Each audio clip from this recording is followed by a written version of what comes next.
Mmm. What do you think?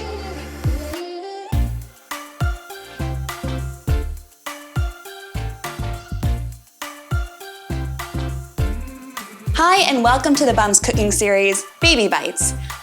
I'm Jess Tom, and I'm a chef, author, and new mom. So today we're going to be going to one of my favorite states, maybe my favorite state in the United States, and that is Hawaii. So I went to Hawaii when I was younger, and I desperately wanted to be Hawaiian. I even tried to teach myself hula.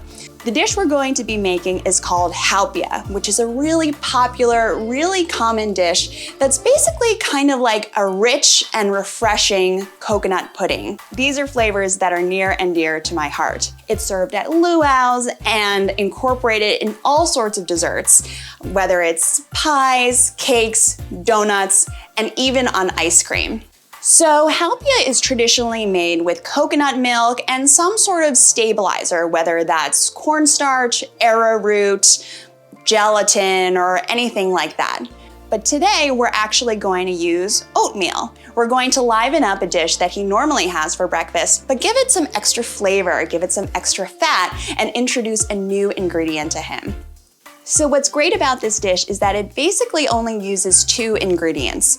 You have old-fashioned oats that you pulverize in a blender to make oat flour, and you have coconut milk. That's it. If you want, you can add some other tropical fruit like mango, but other than that, only the natural sugar of the oats and the coconut milk is going to make this shine. What do you think? You ready? Yeah?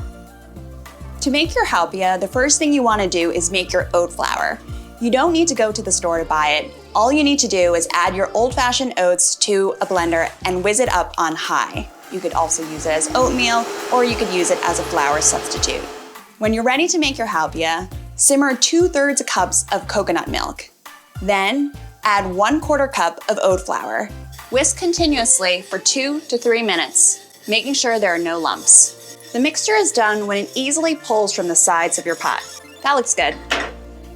Next, I'll place it in this small glass container where it can set. You'll be using this to form the shape of the haupia, so keep that in mind.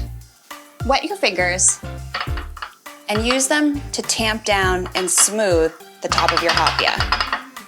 Then refrigerate it and let it set for at least 3 hours or overnight. Now that the haupia has cooled and set, I'm just going to pop it out and slice it into long fingers, easy for baby to eat.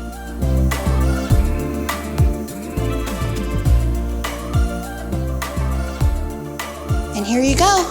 Look at this, something new. Good job. You like that? Tastes yummy. Like it? Mmm. Thanks for watching. Haupia is one of our faves, and we hope it becomes one of yours too. For seconds, be sure to check out the rest of the Baby Bites series on The Bump.